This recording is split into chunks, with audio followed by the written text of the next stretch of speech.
Hello, everybody. Hello. How's it going out there? I'm your host, John. Your host, John Burkhart from the Virtual Crate Podcast. This is episode number 2, and we have a guest today. Hello. Hello. This is Dusty. Dusty's my imaginary friend, and I've known him since I was 4. Is that right? Yeah, I think so. This is summertime, I think. Yeah. Dusty, you want to tell us a little bit about yourself? Yeah, dude, thanks for having me. Welcome. This is awesome. I was born in the best year ever, 1977. Oh, I wonder what happened that year. Yeah, greatest thing ever. Star Wars came out. Huge Star Wars fan. It's just unbelievable the impact that it's had on my life with family, friends, and it's just a lifestyle. And it's just amazing how even in dark times growing up, at the end of the day, you can always have a discussion about Star Wars with family or friends, and it's amazing. Not these days. We were talking about the good old days. And that's the thing. Now it's such a huge universe, obviously, and I personally need to get more educated on it. There's so many books, and obviously the Clone Wars cartoons, which I've watched some and really great. But yeah, just at the end of the day, a true Star Wars fan. You know, the original is amazing, and I think that's going to be part of our discussion today. So what you're telling me is you're a nerd. Big time. No, that's great, because today we're here to talk about Star Trek. I mean, no, we're going to talk about Star Wars today. Rise of Skywalker came out recently. We're just past the holiday New Year season, and Rise of Skywalker came out right before Christmas. We're going to probably talk about spoilers. This isn't specifically about spoilers, but just our thoughts about the Rise of Skywalker and, all things Star Wars, past and present and future. So, Dusty, you saw Rise of Skywalker? I did. What were your initial thoughts of the movie? I'm going to say it was nice to have J.J. Abrams back. Overall, I felt like the story was rushed. I don't know if we're going to get into depth on the last one. Go for it. That's what we're doing here, right? That's why we're here. On the last one, people either loved it or hate it. And for me, just as a fan, I felt like it just really strayed away from, actual storylines and Star Wars and guidelines, I guess you can say, for the Jedis. And so I think with this one, obviously it's different regime that made it than the last one, and I kind of felt like there was a lot of fixing mistakes, and as a result there was so many crunched storylines. And it was a shame, because just these last 3, especially Disney having it with how big they are, who they can get to make these movies, the budget. It's a shame. I felt like they could have done such a way better job of taking such a pure storyline. It sounds like most of their budget went into all the failed directors and writers that didn't get to make movies that actually wrote them. No, that's kind of a bummer. But no, I agree. I think Disney has all of the resources to make a good Star Wars movie, but I think they were a little rough with their takeoff of this trilogy. Yeah. Very well said. It's a shame, and especially it's a shame because, like, say Rey as a character, and then the actress herself, Daisy, it was almost like scoring, in my opinion anyways, is scoring gold with the original actors. You had such a low budget movie, but then you had Harrison Ford and Carrie Fisher, and they helped make the movie great. And you know, that's how I feel about Rey, you know. But yeah, it's just you know, and I don't know, is there like a Boba Fett syndrome? And what I mean by that is oh gosh, it's terrible spacing on a name. The all metal stormtrooper, Phasma, terrible. Yeah. Say I'm a fan. I don't even know Phasma. Well, I you know, maybe that's more Brienne of Tarth, if you will. Yeah, the real hero. Yeah. Maybe that's why I forgot her name, because she was in the movies for like 2 minutes, like Boba Fett in the originals, and everybody loved Boba Fett. He was such a mystery, and I understand keeping a distance because that's how you keep the mystery going. But Phasma, I mean, the armor, they're so exciting, and it just, to me, the character didn't live up to the expectations. So not only did you have an amazing looking character, you had an actress that was going to kill it, you know, and in that character. And I don't think they both were put to their full potential. It's funny because I think thinking back to the original trilogy, Lucas had such a grasp on the merchandising that they'd market a lot of like side or like background aliens as toys, and that was cool for kids at the time. But I feel like that's something that's continued, is they'll market characters that you don't see in the movie at all, or maybe are just like a background character. And I feel like when they're marketing Force Awakens, like Phasma was everywhere, like all over the place, and it was like this character was kind of built up a little bit in that movie and then just not used. Exactly. Yeah. Exactly. And it's frustrating because it is a cool character. Yeah. Like you said, on all the merchandise, her helmet was on everything. Yeah. And you're just like, who is this character? I have some stickers somewhere around here from The Force Awakens, and there's like Phasma stickers. There's like 10 of them. For the record, actually, John's sitting here in a Phasma Speedo only. This is the most uncomfortable. Unpainted chrome. But, you know, wasn't even in this last one because she was killed off, right? I mean, and was that even a real duel? I mean, I'm trying. I watched that movie several times, and I kind of don't recall that battle. The Last Jedi. The Last Skywalker. The Last Skywalker. That's what this movie should have been called. Oh, we'll get into that in a second. Oh, man. Yeah. So, you know, to get back on track,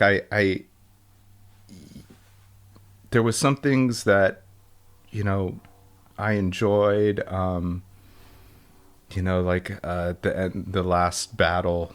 I love, you know, the being on a planet when it's all water, and, you know, so those type of special effects. And but yeah, I just kind of felt like the storyline was rushed. I left there with so many questions.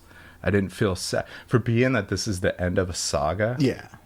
I didn't feel that it was not only the end of the saga, but I just had lunch today with a buddy, and I was telling him I was going to be here. I was kind of just explaining what we're going to be discussing, and I had told him I have never in my life rooted for characters that I love since I was a child. I've never rooted for them to die. And I was hoping they would die in this. I mean, give me some emotion here. Yeah. I mean, yeah, okay, so Leia passed away. But I don't even know how or why on that. I'm confused about the same thing. Thank you. No, you're not the only one on that. Like, I'm sure there's a Force explanation out there, but it wasn't really dictated to us in the movie. It was just like they did this. I feel like a couple of times in the movie where there's like a death, and it was like, oh, they're dead. You know, and it was like the worst audition ever. It's like, yeah, can you look surprised? Oh, okay. No, can you act dead? It's just like fall over dead. I felt like there was a couple of those moments in the movie, and that's kind of disappointing. Yeah. Well, and that's kind of disappointing because there's some really great actors in it, and I feel like one of them, probably the one that gets a lot of praise. I'll just say it real quick: the Kylo Ren death scene. Yes. A little bit awkward. Yes. Yeah, again, what happened? He's a phenomenal actor. Everything I've seen him in, fantastic. Yes. Even these Star Wars movies, he probably carries this trilogy. Kylo Ren's most interesting to me. But yeah, that scene there at the end, it was like awkward kiss, and then all of a sudden he's just like dead. Yeah. I'm with you. That was, and it's funny. It seems like after the originals, that's like the curse with Star Wars. You get a kiss? Because the bad acting. I mean, thanks, George. I'm sure people disagree. I think Natalie Portman's a great actress. Yeah. I haven't seen Hayden Christensen. Hayden Christensen. Yeah. I've heard he's amazing in other movies. I think there's one that I think there was one that got him the role, like Life is a House or something like that. People are like, this is great. And there was another one he did that a lot of people will talk about too. But yeah, that dude's not done much. I think he's done some like straight to DVD type stuff and maybe some TV. But right. Yeah, that guy kind of lost his career because of, I mean, not totally, but it definitely impacted his career a lot because of that. And I don't necessarily blame him for how it turned out. I hot take, I don't think George is the greatest director. Yeah. Because part of your job as a director isn't world building. That's storytelling and creating. Visual effects can do that. And he's really good at that. But when it comes to directing, you have to have dialogue and you have to convey emotions between people, and that's one of the main jobs of a director. And so if you can't do that, you're not a good director to me. And he didn't do that, and I think there's a lot of famous stories of him being like, well, yeah, just fix it in post or whatever. Right. And that was what's tough was, do you applaud him? Because I feel like in the, say, like 1 through 3, he focused so much on the storyline that, was anybody watching the acting and the actors in the original trilogy? The 1 through 3. Oh, okay. The episodes, the prequels. 1 yeah. And then there was, in my opinion, way too much CG. Yeah. And that's why I applaud this. 7 through 9, is that it was the way they filmed it. Yeah. It seemed like a lot of on location versus all green screen, like 1 through 3. I mean, they straight up took an island that most people can't go to. Is it Ireland? Skellig-Michael Island is where like Luke was. Yeah. That island out there, like you can't go there. They somehow got permission from the government to be like, we're going to take a small crew out there and film that. Wow. And that's really cool to me too. I like hearing that kind of stuff too. Absolutely.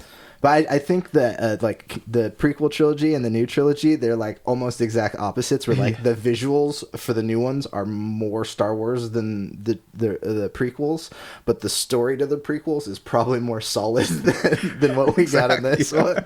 And not to say that there's bad writing in it all. Like they tried a lot of stuff, but I think the new trilogy, I really hate to say it because I do defend Disney sometimes when it's like, well, Disney has it, they're gonna mess it up. Well, Disney has it, they're gonna mess it up, but they're also gonna learn from their mistakes too, which is I think a good company to have something like Star Wars. And it sucks for us fans because we have to deal with subpar movies at some point. But I mean, at the same time, I feel like George set that up for us. He gave us, he only really, out of the original trilogy, really directed the first one. His wife re-edited episode 4, A New Hope, and kind of made Star Wars what it was. And then Irvin Kershner, I think it was, did Empire. And then, was it Tony Gilroy or somebody did Return of the Jedi, something like that. And I hear that George kind of co-directed on that one, but that's also a good scenario too, is like let George direct like the things that he needs to direct and then have somebody come in and be like, all right, people are talking now. And I think a lot of people will say the original trilogy is what makes Star Wars, right? And I think George forgot some of those things when you get to the prequel trilogy, but now that Disney has all of this, they're making the same mistakes that George made too. And you hear the stories like, well, George was irritated about this. He's irritated because one, it's his property, and he's also been through those same pitfalls too that Disney's going through too. Like, oh yeah, maybe we shouldn't have done that. Like, what though? That's a great point of view. I try to be optimistic about it because I like Star Wars too, and like the last handful of years of Star Wars fandom, it's the fandom that makes me mad more than anything. They can put out a bad movie, and I'll be disappointed or upset, but we also got The Mandalorian, and that shit's amazing. Right. Rogue One. Rogue One's great. I think there's some people that are like iffy on that one, but I think that's, out of the new series of stuff, one of the best. That was one of the best. I thought it was great. I mean, from beginning to end. And I think one of the things that Disney's starting to learn, although there's rumors going around that their like next focus is High Republic, which is like 400 years before, which still brings Yoda into it as like a Jedi, not a master, but like a Jedi. Ooh. And I'm like, that sounds cool, but at the same time, like, I think our lesson here is move away from that and move farther into like, let's just create. I think when you're talking about the new characters, one of the things that I've noticed about the new trilogy is you have a similar three. There's Poe, Finn, and Rey, right? Mm-hmm. Luke, Han, and Leia, but you don't get them together very often. Like, yeah, go for it. Rise of Skywalker, this is the most all three of them are together. And I know in the original trilogy they kind of break up a little bit here and there. Like Han gets frozen in carbonite, but like each one of those movies, there's at least a little bit of them all together, you know. And and you need that like group dynamic for sure. It was like A New Hope. Mm-hmm. When they're running around the Death Star, they, you know, at some point kind of get separated, and then you want them to, when they reunite, you know, in Return of the Jedi, when they reunite before the battle and Han's defrosted, you know, and you know, and then Luke comes and they're planning their attack. You have that moment like, oh, they're back together now. Yeah. And they're going to go on another mission and kick some butt. And I didn't even think about this till right now, but like the whole, I watched Return of the Jedi not long ago, and there's that whole like Leia knows something, but she doesn't want to talk to Han about it, and he thinks that she's in love with Luke. Yes. That whole time.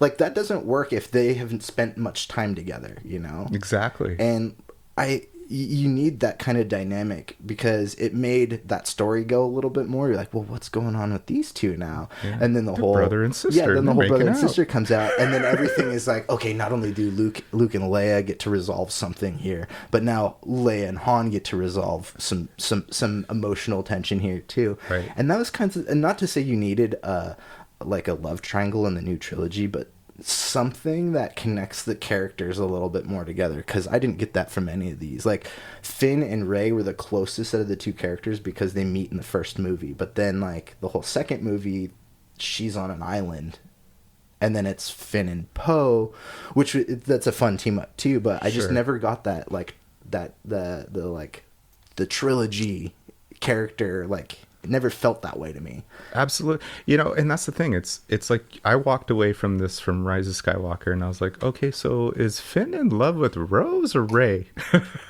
Yeah. I'm super confused. Yeah. Wait, who did you mention? Rose? Who's this guy? You know, I fell asleep for like 5 minutes on... she wasn't even... Actually, it was a good 45 minutes. That was the whole scene of them going to a casino or something like that. Oh, man. Yeah. Whew. Well... So let me ask you, what was your thoughts on Rise of Skywalker? You saw it. Yeah. So, I guess the most telling thing is usually with a movie like a Star Wars movie, or like a Marvel movie or something. I might go see them multiple times in theaters. I've seen it once, and I'll go see it again. But right after this? Yeah, maybe. Let's go. That might be it. I do need to see this movie to like rewatch and kind of absorb more, because there's a lot going on in this movie. There's for sure. You start off and you're pretty much already going. There's not much downtime in this movie, but yeah, I'm still absorbing some of it. They did some things that I didn't really care for, but it's a really entertaining movie at the same time. You know, as a Star Wars fan, I don't think it's the greatest Star Wars movie, but I also think that about Solo too. I feel like if you change the character of Solo and you take it out of the Star Wars universe, that's a really fun, like, Buck Rogers kind of movie. But because it was Han Solo and a Star Wars movie, it had to be this certain thing. And unfortunately, there was no way around that with Rise of Skywalker. Like, this had to be a Star Wars movie. And I hate to repeat myself in stuff that maybe other medias have talked about, but it felt, in a lot of sense, that the script felt like somebody went onto Reddit and just took a bunch of fan theories and kind of made a script around that. Yeah, there's some really big things in the movie that I think a lot of people look at it as they market it even as the end of 9 movies, this whole end of the trilogy. And it's not a very good ending to this, not trilogy, this whole saga. It's not a very good ending to that. It's a okay ending to the last, not the last one. It's a decent sequel to The Force Awakens. Yeah, exactly. But if they had maybe done half this movie as The Last Jedi, like pushed the little bit of the, like, Luke on the island with the first half of this movie, maybe there could have been some cohesiveness that, like, explained why Palpatine was back. Right. But instead we just got there was a recording that came, like, in the opening crawl, they're just like, the Emperor's back. Yeah. And I'm like, well, why? I mean, he's a good villain and, he set up all this stuff, but there's no exposition there's no explanation as to what was going on, why he was there. And then the whole Snoke thing was just like, oh yeah, here's the throwaway. And then there's just a quick scene of, like, a bunch of Snokes in, like, a tube, like clones or something. Yeah, see, it's just, like, it felt really shoddy. Right. Like, writing. It actually took for me to do some research to figure out that I guess Snoke's a clone. I guess. I mean, they kind of imply stuff, but they never really tell you anything, and then it's just like, here's our movie. Yeah. Well, then, okay. and it's like you said, the Emperor, man, what a great character. Mm-hmm. What an amazing villain character. It's that devil on your shoulder, it's so great. And bringing him back in this last movie, I felt took away a lot of that. Just almost my love for the character. Yeah, I guess you can say, and my fear of the character. I mean, you're not really going to fear anybody that's, like, hooked up to a bunch of tubes, right? I mean, it was what was that, by the way? No idea. It was a giant claw machine. When he fell down that tube at the end of the Return of the Jedi, there's just a giant claw grabber back there, and when he fell, he just got impaled on it, and was like, well, I'm stuck here now. Yeah. And then the Death Star blew up, but that piece didn't. Yes. Well, thank you for breaking that down. Well, the more you know. Okay, and Rey is his niece? Granddaughter. Oh, granddaughter. So he murdered his own kids. Right? So he had kids. He had kids and then murdered them. Yeah. To give all of his power to Rey. Yeah. Which makes kind of no sense. I hope the audience, hope you're with us too, because I'm lost here. So also, there was a serial killer in the movie, and I'm just kidding. I feel like I could have just thrown something in there, and people would and be it was like, really Phasma. Yeah, Phasma's Boba Fett. Yeah.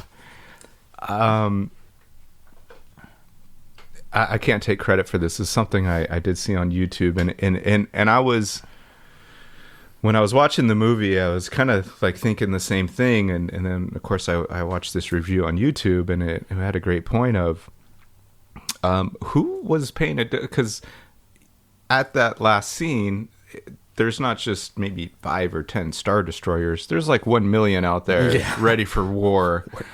Where did they come from? And, I'm assuming the technology in Star Wars Galaxy is pretty amazing. So how were any of these ships not detected? Right? It's like, oh man. There's so much from this movie that I can't remember. That like there's so many. Oh man, I feel like they set up their own plot holes just to piss people off. They're like, yeah, well, you know what? You know how we get people to talk about Star Wars for the next 10 years? Just write plot holes, and then people will keep talking about it. Exactly. I guess I'm gonna finish up my thoughts on the whole of the movie by saying it's an entertaining movie. It's not the greatest for the Star Wars saga as a whole, but what I am looking forward to is the future of Star Wars because of the Disney acquisition of it. And I know people can blame the lady who's running Lucasfilm, Kathleen Kennedy. A lot of people are giving her a lot of crap for destroying their childhoods. Basically not supervising anything. Well, she made some mistakes. I think they didn't understand that they needed a cohesive story to go into this. I think they're learning that lesson still. But Kathleen Kennedy did also bring back the Clone Wars. We're getting in February. Next month we're getting the final season of the Clone Wars. Oh, good. And she's also given us so far the Mandalorian, and which is off to a really good start. Yeah, and they've season 2 is already filming. Oh wow! Yeah, Okay. I think that's slated for end of 2020 or beginning of 2021. Okay. And then we're also getting an Obi-Wan series, and Obi-Wan series is going to be directed by Deborah Chow, and she directed 2 of the episodes of The Mandalorian, like 2 of the best episodes of The Mandalorian. The 3rd episode where all the Mandalorians show up. Yes. That one. That was great. Spoiler alert. There's Mandalorians in a show called The Mandalorian. And there was another one that she directed. I can't remember which one it was, but she also shows up in an episode, the Bill Burr episode. Did you watch all of them? Yeah. It's the Bill Burr episode, the one where they're like that crew that goes to break the dude out of prison. Yep. The 3 X-Wing pilots that show up at the end, those are all directors. There's the Dave Filoni, who co-wrote the Clone Wars with George Lucas, who's co-show running Mandalorian with Jon Favreau. And then, what's his name? Rick Fukunaga, who did one of the episodes. And then Deborah Chow was one of the other X-Wing pilots. Oh, that's awesome. But she's, I think, show running all of Obi-Wan. And I'm pretty excited about that. Was that supposed to be a movie? And then Yeah. Okay. Yeah. They had a script, and I think after the Solo debacle, they were like, let's put this on hold. And that's when they were talking about Disney Plus. And I think the decision was just like, let's turn this into a series, which is better for us because, instead of a 2-hour movie, we're going to get 6-hour movie of Obi-Wan. I think this is going to be it. I think this Obi-Wan storyline is going to end after this. As far as I understand, it's just 1 season. But and then as far as like, you mean the older characters, and or are you saying you're just saying it's going to be 1 season of I think it's only 1 season, and that's it. It's like a mini series as far as I understand. An Obi-Wan miniseries, because I mean we have the rest of the Obi-Wan story. There's Clone Wars, and then we know when he dies, and how he dies, and Clone Wars. Actually, no, Rebels. Star Wars Rebels did an episode it's quite good, and it finds one of the characters meeting up with older Obi-Wan on Tatooine, and he has his final Darth Maul duel. It's actually really, really heartwarming. It's not uplifting. It's they battle and whatnot, but it's a really meaningful episode. Once you see that, it's quite good. Nice. So if you haven't seen any of the Clone Wars, there's a lot of it to get through, and there's lists out there of episode arcs to watch, because they'll put it out in like 2 to 3 episode arcs, like 3 episodes of the Jedi doing this, but then they'll do like 3 episodes of clone troopers learning to be friends with each other, something like that. So it gets they go to lunch and stuff. Yeah, and not to say those episodes are totally bad, but they don't always move the story along. Right. I guess. Right. They're just they can be filler episodes, but Rebels kind of picks up after that, and there's some Clone Wars characters, and story's a little bit more focused and goes a little bit faster, but there's some good stuff in both of those. So I recommend both of those shows to anybody who hasn't seen them. Nice. I'll I need to go back and I watched the first, because how many seasons are there? Clone Wars are 6. Yeah, so I watched the first 2, Okay. I think it is, and then I gotta finish it. Personal opinion, I don't usually, when I go back and watch some of it, I don't even start to like, I think it's about halfway through season 2.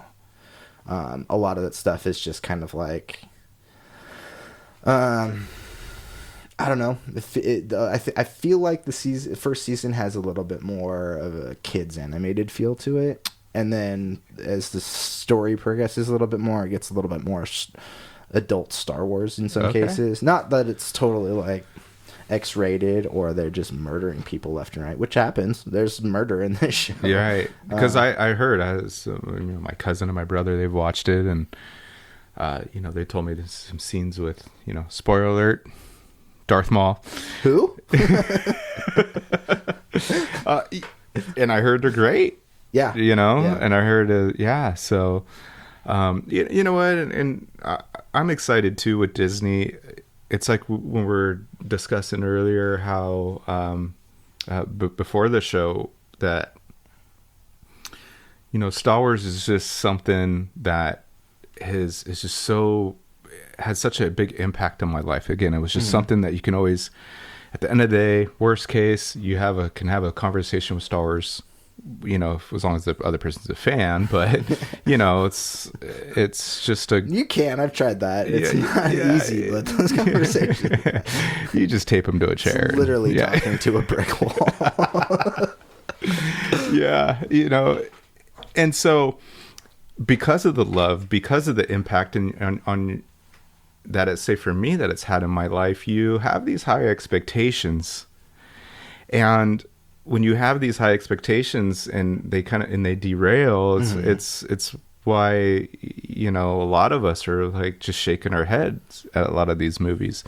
Having said that, I applaud anybody that got joy out of these movies, that maybe, young kids, that this is their new journey with Star Wars. And I can't hate on that at all. Kudos to anybody that enjoyed these. At the end of the day, it's a movie, and that's why they're made, to entertain us and get us out of the crazy lives that we live on a daily basis. Yeah, there's a lot of kids that this is their Star Wars movie, We're old, we're vampires, so I've seen a lot of movies. I saw the first movie ever made. I killed that guy. I drank his blood. It was delicious. But there's a lot of movies out there. Yeah, you look younger today. It's kind of weird. Yeah, I get younger every day, actually. I'm not going to tell you how or who. But, specifically for franchises like this, that last generations, that's kind of the things that we as fans are going to look at as Star Wars is made for kids. As much as you don't want to admit, some people don't want to admit that, like, they really are made for kids, and there's nothing wrong with that because they're well-made stories, for the most part. Hey, it's teaching.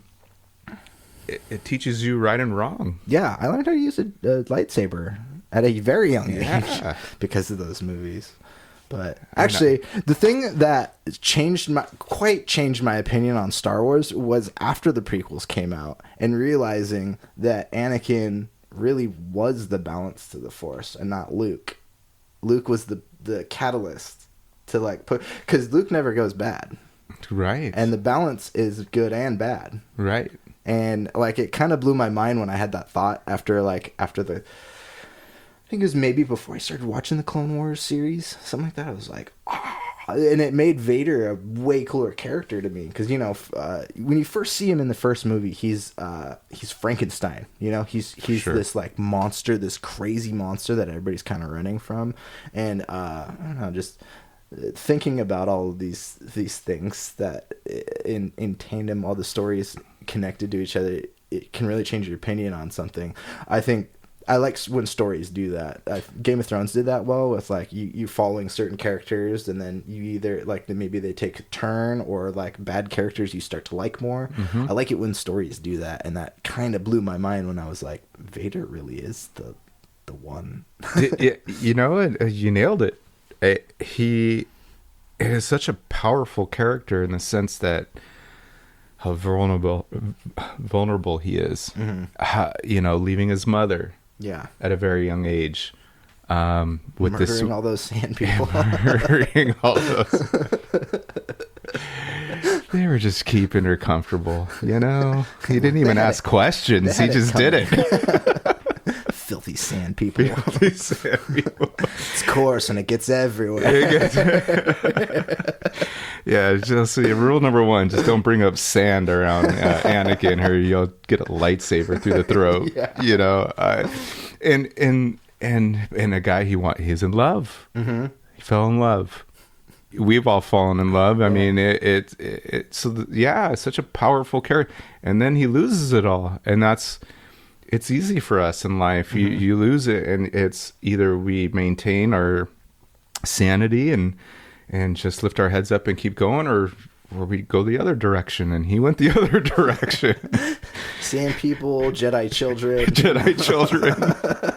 I love all those memes of like Obi-Wan handing over Luke his Anakin's lightsaber. He's like, "The lightsaber your dad murdered all those kids with." He's like, "Cool." Accidentally chops his ear off. And he Van Gogh himself. Yeah. Was that Van Gogh? Yeah. I think so. Okay. Yeah. Cool. Yeah. my art history kicked in. It's probably the only. I'm surprised I even knew that. Well, let's end this off with where do you think how optimistic are you about Star Wars? They are seemingly taking a little bit of a break with movies and kind of focusing on these series for at least the next year or two. How do you feel about that? And after what we saw with Rise of Skywalker? Well, now that the dust settled and basically that saga's over with. Yeah. And, discussions like this and just kind of really thinking about it all, I'm with you. I think, Disney will learn from it, hopefully. I'm going to put faith in they are. Again, such a big company and, backed again with a lot of money. They can do whatever they want. Mm-hmm. And I think it'll be fun. And I'm looking forward to new. Mm-hmm. And again, I think that's why this last one did not grab me. I thought C-3PO was going to be done. I thought Chewbacca was going to go down. Of course, I knew Leia was going to pass away, but there was no connection for me during that moment. Yeah. So you know what? It is what it is. Moving on. Be done with. I'm ready for new, and I'm excited. Such a huge universe, so many great characters. Yes, the Force can go on, and new Jedis, new Siths, and Broom Boy from Last Jedi. Broom Boy, where is that guy? I liked how they totally walked on the message of the Last Jedi too. It was like anybody could be a Jedi, and it was like, nope, Skywalker, Palpatine. Yeah. For the record, I tried it that night, and Camarillo Police Department didn't think so. Excuse me, sir. Can you get off the roof of that house, please? Yes. I was trying to choke him with the Force for about 20 minutes, and I just got tased. It was not cool. Yeah, you should see. There's a police video of that, and it's gone around viral. And it's not like, oh, look at this. It's the cops laughing at you for about 5 minutes straight. Exactly. Oh my gosh. Yeah. Who knows? It would have been cool if that last minute, Kylo and Rey are trying to, kill off Palpatine, and that kid comes out of nowhere, right? Yeah. I mean, where was that kid? I actually wouldn't have minded that right? so much. I would have been like, hell yeah. You know what? Because they ended it on him. I was like, is he the next character coming up? I was.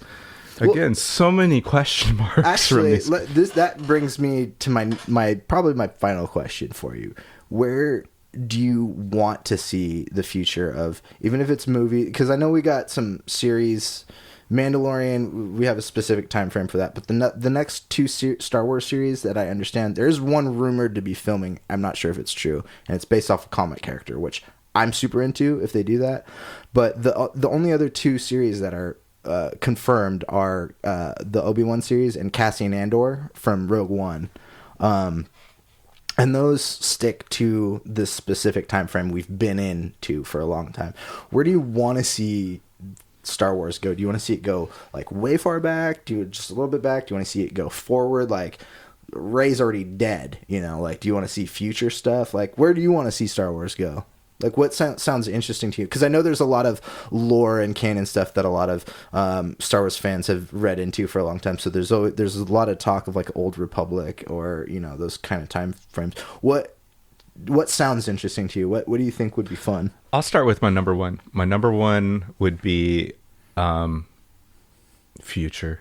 Future? Yeah, I mean, even if it's like Rey's grandkids or something, just really fast forward and create some really cool villains, and some consistency with those villains. And yeah, I'd love to see that whole story too. Second, I would say, yeah, some of the Old Republic that, again, I need to educate myself on. I'd love to, you know, go read some comic books on them, and just because I'm hearing so many great storylines that are out there in that world.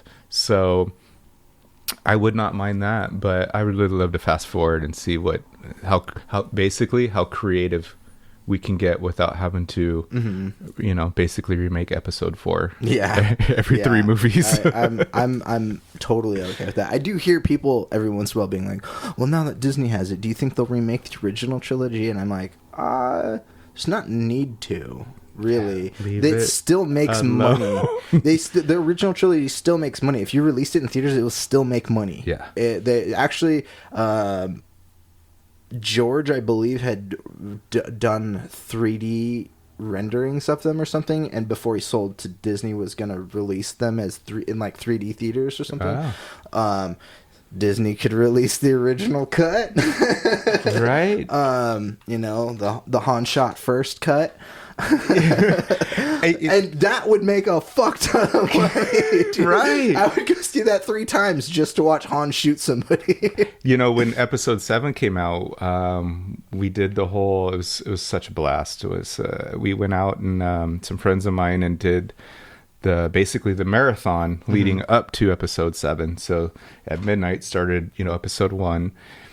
And man, when the original trilogy came on this big screen, it was just so amazing. And one of my buddy, Kyle, he went into watching it that night. He really didn't know much about Star Wars. And after seeing, I remember him telling me like, hey, after watching those originals, he's like, oh, okay, I kind of get that passion for it.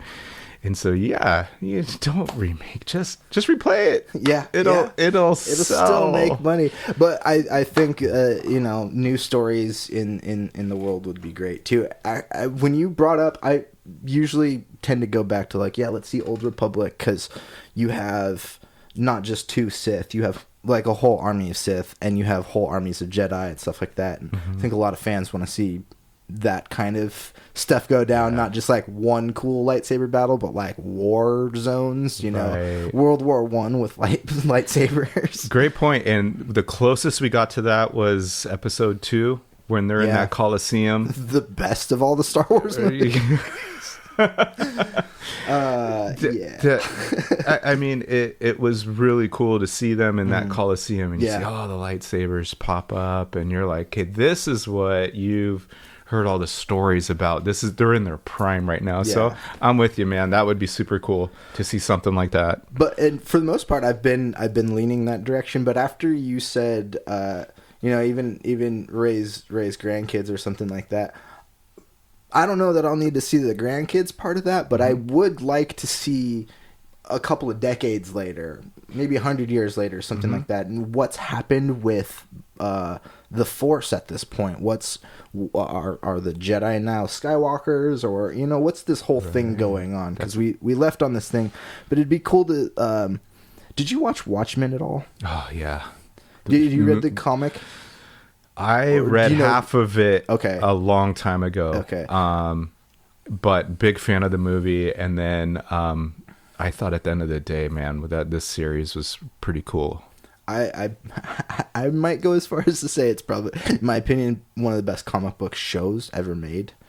For sure. But the way that they did it is like that's not based on a source material. It's based on the Watchmen universe, but they moved forward.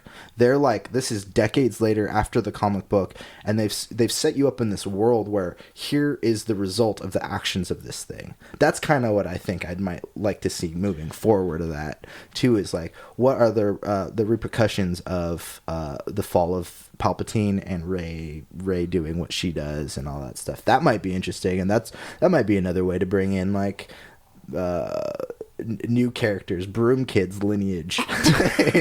Broom Kid's 90 years old and he's training his granddaughter how to wield a lightsaber, how to wield a broom. But I don't know. That just kind of popped into my head. Something like that might be interesting. That would be cool. Too, totally. And it was, and that's what I loved about Watchmen. It was at certain episodes there were so many confusing parts, but first of all, the way they tied everything in at the end, and then you still had enough information from the movie and the comic books to connect the characters and kind of what's going on. And for me, it had me hooked. So yeah, if they were to do something like that with Star Wars, I think that would be a really great. So if you have an option to go see Rise of Skywalker or binge all of Watchmen, binge Watchmen. that's my opinion. Rise of Skywalker is it's super entertaining as a fun adventure action movie. Kind of subpar as a Star Wars movie. So that's my final thought. Do you have anything else you want to? You nailed it on that one. Yeah, I mean it's an action movie. It's fun. But yeah, there's guidelines as fans. We're hoping they would stick, within. But one more thing. I was hearing this earlier. The argument of, well, they just made stuff up for the story, and then somebody was like, well, they make stuff up for all movies. Yes. That is the point, is you can create whatever worlds you want to make whatever stories you're trying to tell. But when you're telling a specific story like Star Wars, you set boundaries for yourself. Mm-hmm. And so when you set boundaries for yourself, you can give yourself a little bit of leeway with like, let's say a new force power each movie that like is kind of a new surprising thing. That's cool. But when you like all of a sudden everybody can just heal each other because like you just wrote yourself a fix for no reason. Like it came out of nowhere. Total Band-Aid fix. Totally. And it's not like they haven't set up like force healing in books or other media, Mandalorian, things like that. They've done these things, but like all of a sudden everybody can do it now. And it was for the longest time set up that only certain people could do it, and it was something you had to train for a long time to do. So they kind of stepped on their own rules, and I don't know. There's just a lot of things that they kind of go back on in their own stories. I do kind of think the end of this trilogy, as much as we were talking about Vader earlier, I do think it kind of negates his sacrifice in Return of the Jedi. The fact that Palpatine's back, like. Oh my God! Good point. The end of Return of the Jedi is almost the only thing you get from that is Luke's journey now, because Vader died for nothing. Palpatine's back. All these things still happen. Yeah. It's like, sorry, I just like all these new thoughts keep coming. Wow, that's actually a really good point. I didn't even think about that, and it's so true. So true. He sacrificed himself, everything, for his son. Yeah, which is all warm and fuzzy. Yeah, and that got basically crapped on. They cut off his arms and legs and put him in a fucking suit with a CPAP machine, and that's how he's gonna live the rest of his life, and that fucking sucks. Oh man. With that, I think I'm gonna call this segment done. Dusty, thanks for coming in and talking Star Wars. Thank you. We should do this again. Let's do it. This is a blast, and thank you. Yeah, definitely. We're gonna go to commercial break. When we come back, I'll be talking about music stuff later.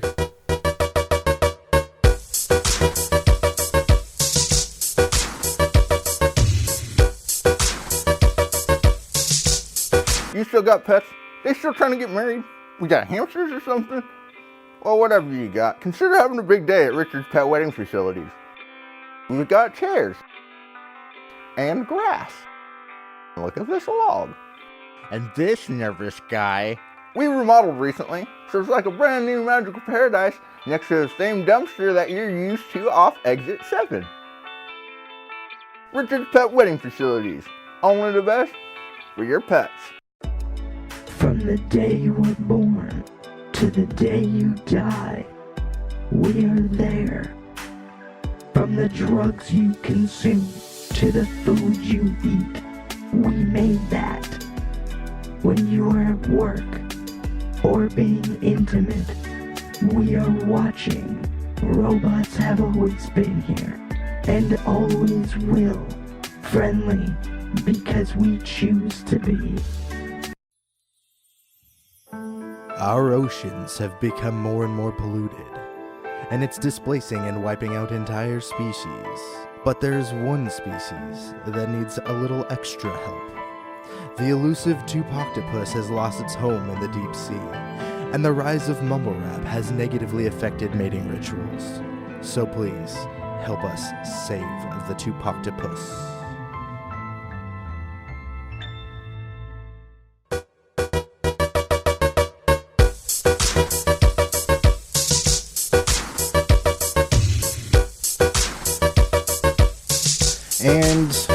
And we're back. And guess what? I'm wearing different clothes than the last time I was on here. Probably And for the best. And there's a different person in the room. Hey. Ladies and gentlemen, Patrick Desiderio. I'm here. How's it going, Pat? It's going great. How are you? I'm doing okay. I'm doing okay. My legs are still attached to my body. Always a and good sign. Yeah, I need those. My head's still attached. I haven't been beheaded. You haven't been headless. I haven't been beheaded by the Queen anytime recently, at least. A major positive. Plus. So today, this segment, we got some music to talk about because there's some new stuff that came out. We got some good stuff to talk about. This is a new year. New year, new sounds. Bring it on. Let's do this. So the first single that I heard that I like is from an album coming out next month. It's a new Tame Impala track Coming out on Valentine's Day. Yeah, Kevin Parker dropping more heat before. I feel like we've already had maybe half the album released up to this point. Yeah, there's like 4 or 5 tracks that have been released. He's keeping people interested, that's for sure. I mean, he knows people want it. People do. So we do. Yeah. I mean, we have been waiting for a while though too. Patience came out it's got to be at least a year, I would think. You know what? That's a good question. I don't remember when they released it, but it does seem like it's been a while. It has maybe been. 6 months. Yeah. And I love Patience. That's out of they've released 4 or 5 tracks, and it's probably my second favorite out of the tracks. And Patience ended up just being in between album track. Like Well, it's listed a on standalone, I think. it's listed on the album. Is It's on the track listing, but they haven't released it because I was talking to my friend Brandon about this, and he's been getting the downloads on Apple Music, and it's only those tracks. Okay, and Patience isn't there, but I did see it listed on the track list, so we'll see what happens. But I love that song. Yeah, it's a good song. And then they've released a couple other songs. Help me out here, Pat. What are they called? We had Borderline, which Borderline. I was That's a a huge great fan one. of. That was one of my top tracks from last year. Yeah, that's a good one. And then there was Quite often. It Might Be Time was the other one. It Might Be Time. And then there's Posthumous Forgiveness, which was kind of an odd track. We were talking about that and how it kind of split up between 2 separate songs. Yeah, it's a bit strange. It is. I think it runs like 6 minutes too. Yeah, it's about 6 minutes, and it feels like it is 2 completely different tracks, just kind of faded into each other. But the newest track that came out is called Lost in Yesterday, and this, for me, is my favorite track so far that I've heard from all their stuff. It's a nice sounding song. That bass line, the lead melody is on the bass, and it just sounds good. Makes you want to get up and move. Yeah, I really like. Groove. I really like those kind of lead guitar style bass riffs. Yeah. Very. I guess a little. It adds bit, like some heft. You get a little bit of bottom. You get that mid-range bottom end heft. It's in a way. kind of like if Jimmy Page was writing his lead riffs on a bass instead of, Les Yeah, it's Paul. kind of like a blues riff, right? Yeah, a little bit, yeah. This song just the rhythm, the drum and bass to me in this song is what holds this thing together. I mean, that's the core. It's kind of got a little bit of a. I've been. Maybe some drummer friends can help me out here, but I feel like I don't know what's happening with the drums when I try to listen to it, because I totally hear 4/4 beat in there, but I feel like multiple drum tracks. Yeah, well, I feel like there's just a lot of toms layering over each other. Yeah. Maybe. I think when we first talked about this, you were saying it was kind of busy, which I don't think it's totally busy. I think it holds the track well. I also may have just been listening on an iPad speaker. I feel bad saying that. No. I do have so many better ways to listen. Yet, time after time, I just throw music on my iPad, throw it on my bed, and just you just record stuff onto your Talkboy and listen to it back later on at night. Exactly, cool. Right. Cool. Yeah, I see this all the time. On I'm posting on Gear Sluts, the music gear forum often, and people are just like, "Oh, it sounds all right through my." It's a PG show. Let's not use. No, I'm just kidding. Yeah, and if you name, you can actually censor the name. If you're in a public spot and you want to browse the forums, you just have it say it just says gear, and then it's blacked out or something. Gears, and it looks worse. But I mean. People are constantly saying, "Oh, it sounds good on my iPhone speaker, sounds good on my MacBook Pro speaker, whatever." It's dude, you have a studio. If you really want, if you really care to give this person feedback, maybe listen to it on your actual speakers. Yeah, or your actual monitors. I'll even give it if you're gonna listen to it on your phone or something like that, maybe just plug in some headphones so you have a little bit better of a full grasp of what they're doing with mix, because you don't hear that when you have just the exterior speaker. And I felt the same way. I've recently got some of those AirPods Pro and been really happy with those. And how does your toothbrush feel about that? It's cool. Some extra heads. Sure.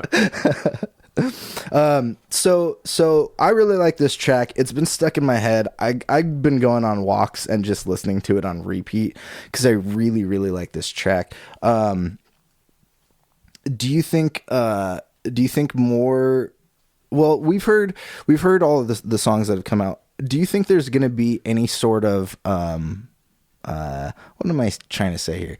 Do you think there's going to be any other songs in similar fashion to this? Because the other songs that have been out, Patience is a little bit more disco vibe. So is Borderline, I would say. Yeah, Borderline is too. I mean, but here we are again. We don't know if both of those are going to end up in the same track or in the same record together.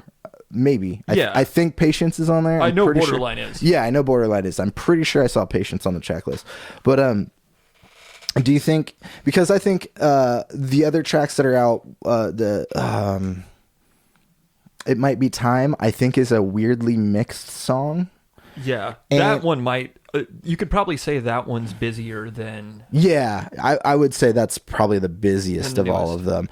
And that's, I think when we say busy, it's not just there's a lot of instrumentation, there's a lot going on with the mix too. Yeah.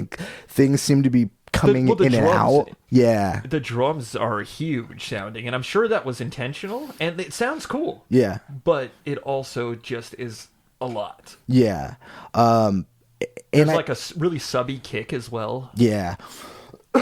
Well, I think out of the tracks that we've heard so far, I'm actually kind of not that hot on some of these tracks. They're good. I'm not saying Tame Impala is not putting out good music at all, but when we have my favorite record of 2016 was Currents. My favorite record of the last decade, as you heard on the last episode, is Currents. It's my number one record of the 2010s, and I might be having to kind of temper my expectations with this next record because Kevin Parker is such a talented musician.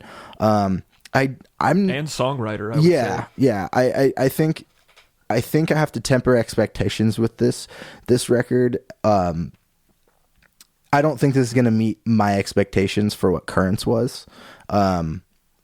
So so far, 2 of these songs I don't really want to listen to on repeat a lot. This big posthumous forgiveness. And, Yeah, it might be time. and it might be time. Yeah. And again, I'm not knocking these tracks because I mean Kevin Parker makes way better music than I do. Yeah, I did like his stuff with Mark Ronson as well. Yeah, I mean he's worked with a lot of great people, and you brought up a great point earlier about every time we hear Kevin Parker, it's better. Yeah, absolutely. It seems like he started out with with that kind of heavier rock sound a little bit. There were a few bands around that time that were starting to break out and just had like that more garage rock kind of sound too. But since then, he's becoming more and more refined, and it seems like he knows what he's going for at this point. Like, got some dancier sounding tracks, and especially that stuff with Mark Ronson. That was just like straight up pop stuff. Yeah. But I liked it a lot. Yeah. Those were good songs. So you're really excited for this next record? I am. Yeah, I've been looking forward to it for a while. Really since Borderline. And I liked Patience a lot too, but I just didn't listen to it too much. Mm-hmm. And then you kind of turned me on to it more. I'm still really excited for this record. I mean, this might still be one of my favorite records of the year when it comes out. We'll see. Hopefully we'll get I guess for me, I hope I get a little bit more of the Lost in Yesterday and Patience kind of vibe on the record. I'm sure I'm hoping there's more of that. And again, I don't want to be hypercritical for something that's not out yet. Even though some of these tracks aren't maybe the most re-listenable, they do sound like Kevin Parker. I mean, nothing's kind of out of the ordinary for Tame Impala. I think we were maybe that the one with the big drums. Might Be Time. Might Be Time. Yeah. That one might be the most out there. Yeah. Compared to the other stuff that he's done. Because when we were listening to, I always stumble over the word posthumous. Yeah. Posthumous. Posthumous. What's the name of the track? I can't remember. Posthumous Forgiveness. Yeah. Forgiveness. We were both commenting that feels like they've made that song before. Yeah, it sounds kind of similar to Feels Like We Only Go Backwards at the beginning. Which isn't a bad thing. I mean, bands do that. And that was a big hit for them. Yeah, bands create sounds for themselves and should go with it. I mean, Radiohead. Even on that like record, Radiohead, that couple albums ago, Mm-hmm. you had Feels Like We Only Go Backwards and Elephant. Those were like 2 of the singles from the album, and they sound completely different. Yeah. I'm looking forward to this. I just hope we get some more upbeat stuff because I'm sure we will. Yeah. Oh yeah. I was saying that it feels like some of that stuff is stuff that is regurgitated, which isn't totally a bad thing, but in this case, I feel like because he's been refining his stuff more and more. No, I feel like in this case, this was a lesser done version of stuff he's done in the past. I feel like maybe. Okay. Sorry. Maybe some of the others captured your attention more. Yeah, I feel like maybe there's something more raw about them that just captured me a little bit more. But yeah, so we both liked this new track a lot. Yeah. But there was another track that came out, and also elaborating on posthumous. Help me out with some of my vocabulary. Yeah, unfortunately, we have to say this is going to be the first posthumous album release for Mac Miller. Yeah, and it's quite a bit different from the stuff that we've heard in the past. And I'll be honest, I've never really been the biggest Mac Miller fan. And it's not really him. It's just the music I've heard in the past was stuff that I'm not into, and a lot of that might be a little more mainstream hip hop stuff that he's been, or poppy stuff. But the last couple of things that I've heard from him have been more real sounding musicians and just a little bit more heartfelt music in the sense that like it doesn't feel like a hip hop record. And not that hip hop can't feel heartfelt. It's just a lot of mainstream stuff. Sometimes it feels like there's energy behind it and they just push it out. But this one feels like there's like he's like trying to tell you something. I mean, maybe he was. Yeah. It's kind of sad that we won't know exactly maybe so much what the whole like cohesive elements of this album are going to be or were going to be. But I'm sure we'll get a lot of good music in the future. It seems like he spent a lot of time in the studio and Yeah. did a lot of work. And also was getting more and more into playing his own instruments. Just, I feels like, I think it was maybe 6-7 years ago, I saw a video from the series Rhythm Roulette where producers go out and they pick 3 records blindfolded and have to make a beat out of it. Mm-hmm. He was on an episode and he played guitar and I think maybe bass over his track, which I thought was sick. I mean, not a lot of producers on there do that. It's usually just like loaded up into Ableton or into an MPC or something like that.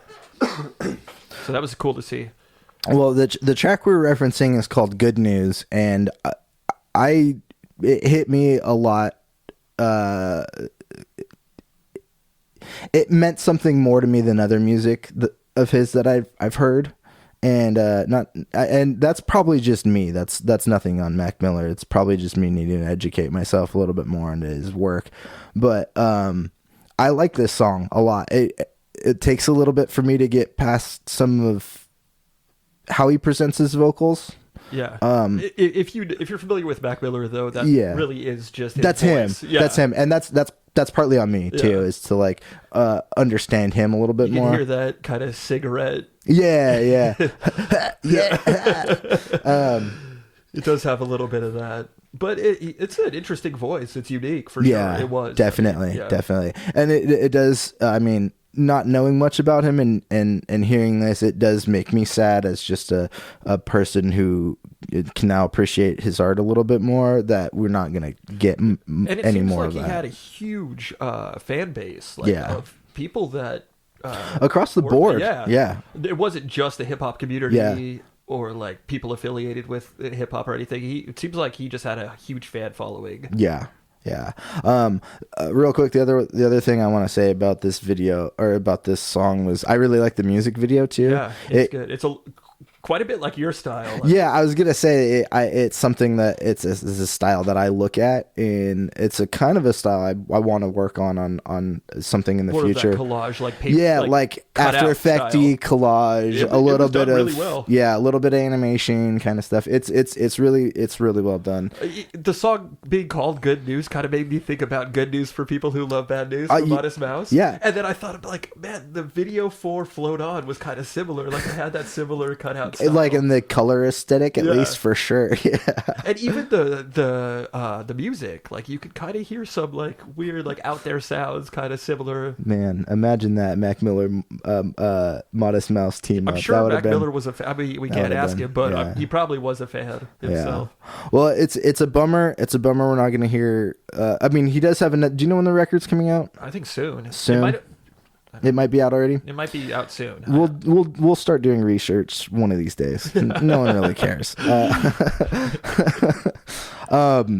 So yeah, both of us really like this. For me, I'm gonna probably look more at his discography just so I can educate myself a little bit more. Yeah, the last album had some more organic sounding stuff, and then the album before that too, I think, was called "The Divine Feminine," something like that. Mm-hmm. That one had that track with Anderson .Paak that I really like.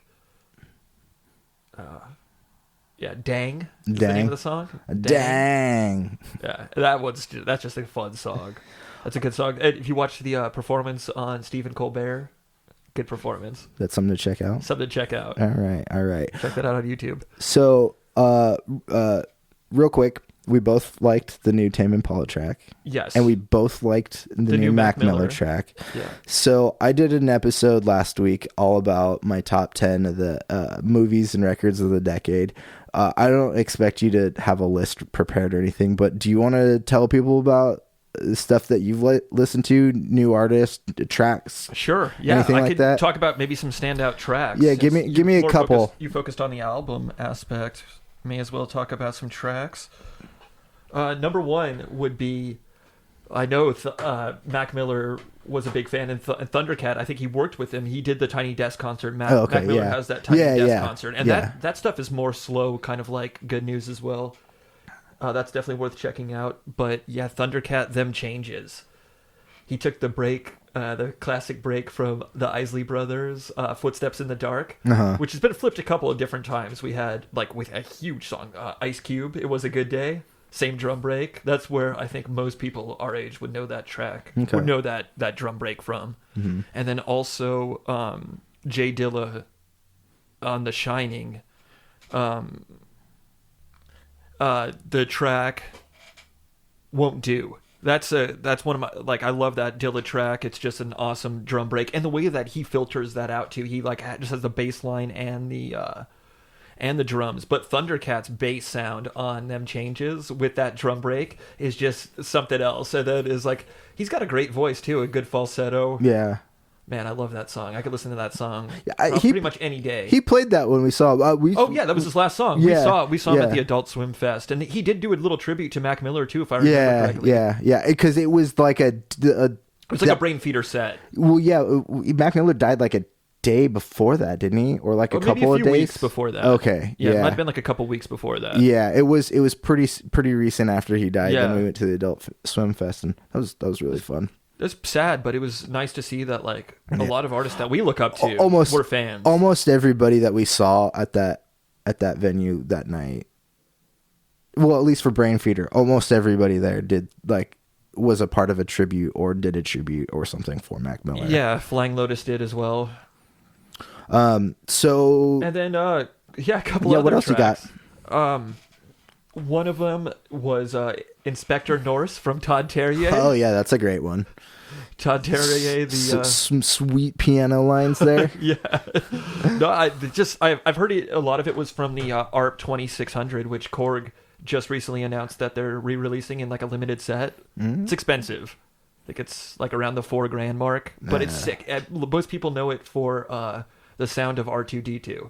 Oh, okay. That's the voice of R2D2 is the ARP 2600. From, okay. I don't know when they started making them, like maybe 74 or something like that, 70s.